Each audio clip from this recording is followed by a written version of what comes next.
Welcome back to the Golf Bay podcast. I'm Rhiannon. And I'm Andrea. And we've got a wine for you guys today. For Yuge? Yes. This is not on our menu, which is going to be a fun little talk. I feel like we usually don't do that. I know, but this one was so good, I couldn't hide it from you guys. Mm-mm. It is an Albariño. I don't feel like I get to try a lot of Albariños. No, we don't have a lot of things from Spain, to be honest. No. Spain, I really like, but again, in the area, we kind of go with what sells. We know what people like. Spanish wines in this area are slept on. Spanish wines, 10 out of 10. And there's like some really like, when I say old, I mean like old world, like 1600s, family producing for hundreds of generations. I'm like. They have the best stories. We had a Spanish wine tasting at the very beginning. And then we had one with Winston, and it was actually our Halloween tasting. And one of them was Spanish. And it was all about this, like, devil that, like, was haunting their wine that cellar. story. I love that story. I know. There's such great stories about all these vineyards because they are so old, and they have some of, like, the oldest methods for wine up there with France and Italy. So, don't sleep on a Spanish wine. Yeah. So, Albariño is a coastal wine of Spain. This wine particularly is grown on the Atlantic side of Spain, on the peninsula. Yes, it's a true peninsula. And an Albariño is kind of like a table white wine in Spain. It's very crisp, very refreshing. They were saying, like, if you just order a white wine in Spain, this is going to be an Albariño. Yeah, it's going to be Albariño, or sometimes it'll be Verdejo. This one I feel like is probably a little more higher end. Mm-hmm. But I tried this wine, and I literally said, holy shit. That is I think we both so put... good. I put mommy like M-A-M-I because it's Spanish. It's so it was good. And we had such a big reaction that the distributor like just took it out and was like, here. And we were like, yay. It was super, super good. So the running joke is, I don't cook that much anymore since I've had 2 kids and a job. But Rhi, wonderful cook. So Rhi is going to do a little date night and cook for us, and we'll get to drink this wine. Yes. Last time we did that, it was with the Silhouette Chardonnay. And if you know it, those are on our menu. They're very expensive Very wines. expensive. And shout out Anthony for gifting us that because it was so good. I made a pasta. You made it like shrimp a seafood. scampi. Yes, like there a creamy shrimp scampi. It was so good that I made Cody make it for me like 2 days really? later. Nice. I love when that happens. Okay, so Albariño, we love her. She won't be added to our menu, I'll be honest. But if you're in our wine club, we have a coastal theme coming up that has this all over it. Yep, coastal European wines will be the theme for May. So you have until May 15th to sign up for our wine club. And then May 22nd is when you can pick up your wines and see what you get. So I think it's really fun to introduce yourself to things that you would never try normally. Yes. And these distributors, I know not everybody is as blessed to do what we do, where people literally come in and shove wine down our throats. It sounds really hard. It's a hard life. It's a hard life. Hey, sometimes it is. Sometimes I'm like, y'all, I've got to actually work today. I cannot get drunk at noon. Literally. And it's hard not to. They're so good you don't really want to dump them out. But we love our wine distributors, and we wouldn't find wine like this if we didn't try it. So that's where I was going with that. Try new wine, especially by the glass. If it's not something you would normally try, like venture out a little bit. Yeah. You might love it. Okay. All right. Let's dive right in. Dive in. Yep, just like that. I don't even know where to start. We had our 1-year birthday party. We'll start there. We will start there. And y'all, our 1-year birthday party, y'all showed up and showed out. It was our best day of 2026 to date. Yes. So, and it was very close to our grand opening, so that just shows me that you guys have loved us for a whole year. A whole year. And I loved our theme, 1 year hotter. Mm-hmm. Shout out to Jetta for making the graphics. Yeah. It was beautiful, wonderful, wow. Good job, Jetta. Shout out to Bash Bestie, Shayna. Y'all, I gave her literally no direction. No, and she went so creative. I would have never thought of this. Never. She had clear balloons, and it's 1 year hotter, so our whole thing was like chili peppers and like cheetah. We had spicy margaritas. We had Ghost Tequila, which is like a very spicy tequila brand. And so she got this wild idea to put these red pepper flakes inside the clear balloons to act as confetti. To make it look like a glitter or confetti balloon. Genius. And she put a little bit of oil in there so it would like stick. It was so cute. That was such a fun touch. It blew our minds, and then she hung little chili peppers, like, throughout, but, like, actual dried chili peppers. It was so cute. The decorations was amazing. She has this new thing where she puts magnets onto the ceiling and hangs stuff from the ceiling, because we have a magnetic ceiling, or a metal ceiling. Truly amazing. We're going to take notes for when we do our Christmas pop-up bar. That we can I might have to call Shane and be like, hey, can you come with that big stick you have? Honestly, please. I didn't even think of that. Yeah, that's a great idea. Solid idea. Yeah. Shayna? We'll be calling you back. But what else went good? We had a really great Pilates and Prosecco. With Archer Roos, and the rep from New York came, and her name's Liza, and we just love Liza. Adore Liza. I love her. And so everybody loved Archer Roos, obviously, as they always do. We got our Archer Roos neon sign hung up in the bar. Yes, so if you come in, look for the new pink Archer Roos neon sign right by the bathroom door. Did I tell you I asked her? I was like, did you have these custom made for us? And she was like, well, yeah. And I was like, Liza, when I got them, I thought, like, oh, what if they custom made these just for us? But I didn't want to be delusional. And she was like, Liza's so sweet. Yeah, no, she was precious. And it went really well. Everyone loves Archer Roos. Yeah. I think people are like, a can? And I'm like, don't. Yeah, hold on. Try it. The only time, and I'll take extreme accountability on this, the only time I hear bad feedback on the Archer is something that, like, we could have fixed. Like, the CO2 or something, like, the bubbles were getting low, or something was happening and, like, the carbonation was off, which is an us problem. Other than that, everyone It's our number one selling item. Hands down. Actually had our staff flash training, like, pick wine and then learn about it, so then they have these talking points for people when they want wine, so they at least have 1-2 loaded up. And I feel like everybody picked Archer Roos because it's so, like, universally loved. The easiest one to talk about. Yep, love it.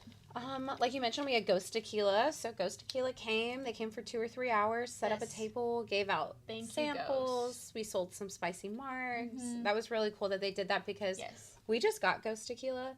And I wanted a sponsor, and I was like, well, we're going to use Ghost Tequila, but, like, we just started using them, so, like, we didn't have a lot of, like, brand power yet. Yeah. And so for them to say yes and come and, like, blow it out of the water meant a lot to us, so thank you. Yes, thank you. We tried to get Tahine to, like, come in, too, because we put Tahine on the rim, but Tahine is a massive brand. Yeah, so we're just the little guys, I guess. We didn't hear back from them, but that's okay. We've got the future. So, thank you so much, Ghost Tequila. Everyone loved you that I talked to. I did not hear one bad thing about the tequila. Like, it was fantastic. Yeah. And the promo items they brought were so cute. So adorable. My husband took a hat immediately. He was like, I need that. They were, like, good guy hats, kind of like Richardson-style hats. They had a few beanies that some people grabbed. Or toboggans, whatever you call them. Is that what they called them? I heard somebody say that, and I was like, that is a beanie. It's a beanie all day long. Not a toboggan. I don't know where you're from to say toboggan, but... You gotta be, like, far north. Like, Michigan. I'm not north enough for that. No. But they brought sunglasses. They left us bar mats. Oh, they had the cutest scrunchies. They're so soft. And it matched my dress that night. Yeah, I loved it. So by the end of the night, when I was ready to pull my hair back, I had myself a little scrunchie. We turned the derby on, which I didn't really intend for, but then, like, my entire crew showed up, and everyone was asking for it on the derby, and I'm like, yeah. Was everyone enjoying the derby? Because I wasn't there yet. Oh, everybody was screaming. The place was electric when this derby took off. I wish that I could have been there for that part. I had my kids. I couldn't leave my kids the entire day, so I came up once my kids went to sleep, but I was watching on the cameras, and I just want to take a minute to recognize that the first ever female horse trainer won. And so I can only imagine, like, what the energy was like inside a Golf Babe when the first ever female trainer won the Kentucky Derby, and you're, like, in a female bar surrounded by a bunch of ladies. Like, I wish that that was recognized, but unfortunately everyone bet on emerging markets, which was 15, 19, 19, because I think Golden Tempo was 15. Yeah, so everyone bet on 19, and by the looks of the flag on the horse, it looked like emerging markets won. So no one was happy that Golden Tempo won in the bar, because everyone bet on emerging markets. It was actually hilarious. My brother was the catalyst of this entire confusion, because he screamed that emerging markets won. And so everyone was excited, and then it was like, oh, it was Golden Tempo. But it was really funny. Yeah. I love the derby, and then, like, put it in a setting like that where everyone's into it. It was fantastic. so someone had asked me, are you going to do a Derby Day party? And I'm like, I'm not sure that I had even considered it because I'm not like, I'm from Houston. So I'm like, I'm from the South, but I'm not like Southern. Like I'm not like a Southern belle by any means. So like I didn't even think of a Derby party, and there's already like 10 Derby parties going on in Orange Beach. So I'm glad we had our birthday party, but we could just like add to it. It was super fun. But so we had Ghost Tequila. The Derby was all around the same time, and then at 8 p.m. we had DJ Squirrel starting, and that's kind of when the night just totally took off. That's about when I came in. I just put my kids to bed, and Cody had a talk with me. We were like, hey, we're going to get up. We have kids to take care of the next day. We want to go to church. Like, we're going to be chill. And I was like, yes, sir. We will be chill. In which we were. We were. I mean, I had a great time. But there was just a lot going on. It was, like, very stimulating. And I felt like there was a lot of people to see and talk to. Like, there was way more people there than I would have guessed. Like, it was a very busy night. But I also felt like we had to do the pleasantries. Like, we were talking to a lot of people and thanking people for being there. And, like, I didn't want to be super gone for that. No. I mean, I appreciate everyone that showed up, even if I didn't get to talk to you. Just know that I saw you and you were appreciated. You know who I saw? We went to Mexico for our anniversary in October, and we had met a couple who was from Alberta, and they were like, no way, like, we're so close. Really? And they were in the bar for our thing, and she looked at me, and I was like, you. And she was like, do I know you? And I was like, you do. And then I told her, and she was like, oh my gosh, yes. That's so funny. So that was really cool that they were there. I love that. Let's see. Let's dive in. So that was all the positives of our birthday, and our birthday was really fun, and I don't want the negatives we're about to talk about to overshadow how awesome it was. No, but I also want to be able to be relatable. Like, if you are a business owner or even an employee somewhere, like, it's not all sunshine and rainbows. No. So maybe hearing this helps your business or helps you as an employee. So I also want to preface this one other way. When I think I've said this before, I went to marriage counseling because you have to when you're Catholic, and it was the CEO of Chuck E. Cheese, and I asked him if he ever wanted to go on Undercover Boss, and he told me no because he didn't want to expose his company's problems. And I think that our generation is a lot more, like, millennials and Gen Z are a lot more open to it because like the real, the raw. The real, the raw. So like, I'm gonna preface this, like, y'all about to get the dirty. Yeah. I want zero judgment. I only want support. This is for educational purposes only. And we only bring it up to our employees from a place of growth. I feel like that's important. I'm never being like, well, you did that, period. And then nothing comes out of it. And it's just like, I'm calling you out. I'm thankful to have Reed because I was ready to rage. Well, same. But I also liked for it to be productive. And like, I've been in the position where somebody just like wanted to call me out, and I could feel like and you just shut down. Yeah, I'm like, well, like, that sucks. Like, if you're going to talk to me like that, then I'm not going to listen. Yeah. So we approach it in a way of like, hey, team, like, we need to grow, because at this point, that was a hint of what summer will be. Yeah. It's like a little stress test, if you will. And I'm like, well, if this is what happened on this night, like, we have, and good thing is we've got a few weeks before summer starts to really. That's the best part. Is get our team in fighting shape. Yep. So my initial problem was, like, slow service. And when Andrew and I come in, I don't know if they assume that we don't, like, we're going to take care of our group. But when we come in, we're kind of like a secret shopper, if you will.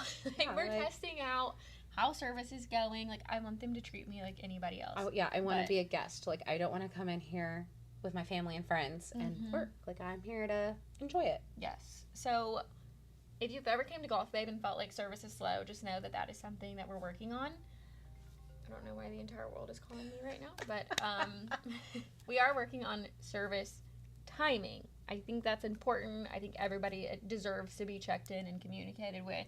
I think we have teammates that are absolutely fantastic at doing this. And I also think, if I can, like, take a step back and look at the perspective, it's been off season for like 5 months, and the pace has been a lot slower for the last 5 months. And then we haven't, like, worked our way up. It was just, like, slam packed morning to close that I think, like, our staff was not. Yeah. They didn't have the endurance for that. Yeah, that's a good way to say it.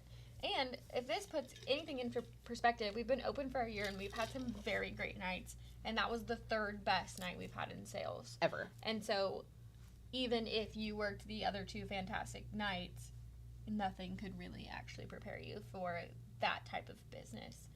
But at the same time, is coming, and that is what we expect to see every weekend. We expect fast service and efficient service. Yeah. And good communication. I feel like that is such a big, like when I'm at a restaurant and things are taking a while and my server is really attentive and understanding and like communicating with me. You just got to tell me. Yeah. And like, I think as a business owner, I look around, I'm like, wow, this place is packed. Like, it's just going to be a minute. But not everybody, Yeah, not everyone does that. So if you set the expectation as a server, like, hey, I've got your drinks in, I put them in as soon as you sat down and took your order, like, just give our bar staff, 10 or 15 minutes. There's a long line of tickets. I'm going to get it to you as soon as I can. Yep. So that was something we talked about in training. We also, I don't know how deep we want to go into this. So we talked about behavior in the bar. So behavior. When you're working for somewhere like Golf Babe where we really utilize social media, your presence is, you're basically a walking billboard. I'm not sure if these girls really knew what they were signing up for, and I'm not really sure I knew what I was signing them up for either. I mean, we told them, like, you're going to be the face of our social media. You're going to be on videos. Are you okay with that? We get a verbal confirmation. Like, they all knew they were going to be on social media. But I almost view it like when I cheered, I represented the university, and the university expected me to act in accordance as a representative. So we kind of expect that out of our team, which means following the rule book to the T. Yes. So we have been very laxed on, like, our rule book. And I think it's because we care about our team, and I understand, like, things happen, things come up. There's always a circumstance. It's never, like, malicious intent. There's always a reason something happens. But with summer coming, we kind of have to act like robots, and so does the team, in order to have a good, clean, efficient service. Yeah. One of the things, I didn't say this to my staff, but I really wanted to. If y'all are watching, so sorry. I, like, kind of want to be like, I'm not your friend. Like, view me as, like, a mother role. Like, I'm not here to be your friend and coddle you. Like, sometimes I'm going to have to give you the hard truth. And the hard truth was that, like, some of your behavior was unacceptable. And I still love you, as a mother does. I just expect a little bit more out of you. Yep. I think that's important. It's like, when we're calling out behaviors, it doesn't mean that we don't like you. We just want that problem to be fixed. And I think we've been so relaxed, and we are, like, very friendly and very close with our staff that, like, lines get blurred. Yeah. Where it's like, okay, we're friends now. I'm like, we can be, but it's going to be really hard when I come in here and start being the manager and being the VP. Like, that's going to sting a little bit harder because you're used to friend Rhiannon. So when I turn the VP on, it's not fun anymore. Yeah. I think the whole thing with me is, like, I've always read women operate on love and men operate on respect. Cody was trying to tell me to listen to some, like, Nick Saban videos, that he's, like, an amazing leader. And I'm like, okay, yes, but he leads men, and men operate very differently than women operate. But at the end of the day, like, this whole situation left me feeling, like, disrespected. Yeah. And that, like, we just gotta operate with some mutual respect. Yes. And Taylor just asked us a question. What? Do you find it challenging to be the boss of people who are older than you, and how do you navigate that? Ooh, very good question. Because we have had, both of us, we've had staff older than both of us, so I'm not even going to lie, I don't really consider age, like, at least on my side. I think you don't consider age, but I think a lot of our previous employees have considered age. Yeah. But I think our staff right now is pretty chill about it. Yeah. I feel like they get to this respect point where it's like, regardless of how old we are your authority. And, like, I've only had a few people buck up about the age, and they kind of saw their way out anyway. So if you're gonna buck up about our age, the one time it happened, I was like, "You're not gonna do that." Yeah, no. But luckily, in this scenario, that's not really what happened. I feel like we just became this. I don't know. I don't want to say fear, but it's like maybe we were too relaxed to the point where they didn't fear, like, consequences. Yeah, I think that. Yeah. But there were things that, as an employer, like, you just can't do. And we addressed it at team training, and I think everybody took it really, really well, and that's why it's so important to have team trainings. I would say I learned how to manage people older than me when I worked with the military, because I came in, I think I was, like, 28, and I was managing people in their 50s who were retired, like, military, like, sergeants, and they were not happy. And it took, like, a little bit of me being like, hey, hey, believe it or not, I know what I'm doing. Yeah. I'm like, I got a lot of degrees in this. Like, I promise you, I'm not going to lead from a place of, like, I'm younger than you. Yeah. And I feel like after a couple months, like, we really vibed. And if any of those guys called me, like, I still, like, they cheer me on still. I still see them like my stuff, and I love them. Like, I think that's what set me up to be able to lead people older than me. That was wild. That was really wild. Yeah. I think my previous job was healthcare recruiting. So was I technically their boss? No, but I was in charge of getting them, like, to their contracts and making sure they behaved. And I can guarantee you every single one of them was older than me. But no one at that point knew my age. Like, I never because you were behind a screen. Yeah, like, it was a phone call. And, like, we were really friendly. And I don't know if I've ever told, like, our staff my age. I just don't feel like it's important. Mm-mm. But for some people it is. But, you know, it's important to have open communication with your team entirely. Maybe I should tell them my age. Maybe, but to go back, like you said, it's why we have training. Like, I'm very adamant. We have training twice a month. Mm-hmm. And they're hour-long trainings. We talk about all of the things, and I feel like it's so important. And at first, I didn't really see the importance of it. And one of the things I feel like my husband's a great leader. He's the best athletes in the world. Olympic athletes train every single day, and they're the best in the entire world. And I know we're just serving drinks, but we have to train that. We have to be on top of our stuff. We have to constantly go over what's coming up.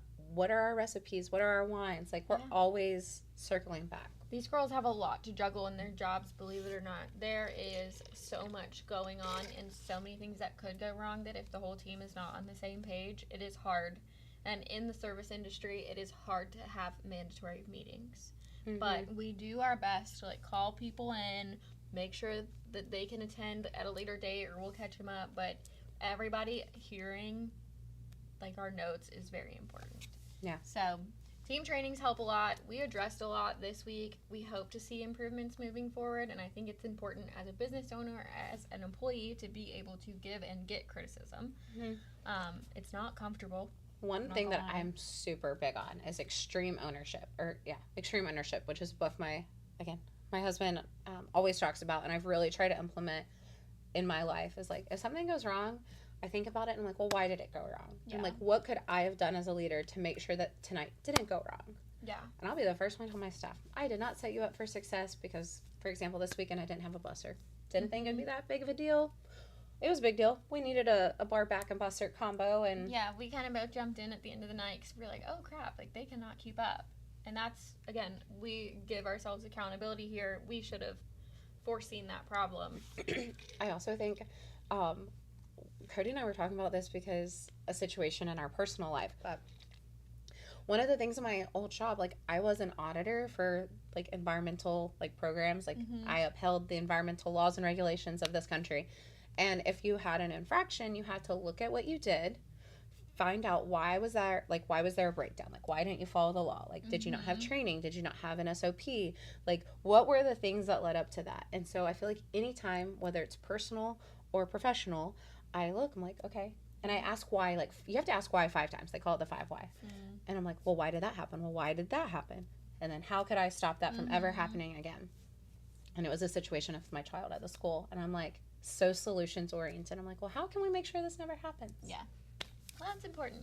It is. It's important to ask why, and it's important to, when you have employees and have issues, it's also important to sit them down and ask why and give them an opportunity to speak up. But we addressed everything that we could for Golf Babe and for the future of Golf Babe, and all of these girls are absolutely fantastic regardless of anything that happened, and we always come from a place of growth. Like, we're not saying this to say it, we're saying it because I want you to improve. I want you to grow and be better from it. So, with that being said, I got one more thing. Tell us. If you come to Golf Babe and you have an experience, and you know me personally, or not personally, you can find me on Instagram and the Golf Babe Instagram.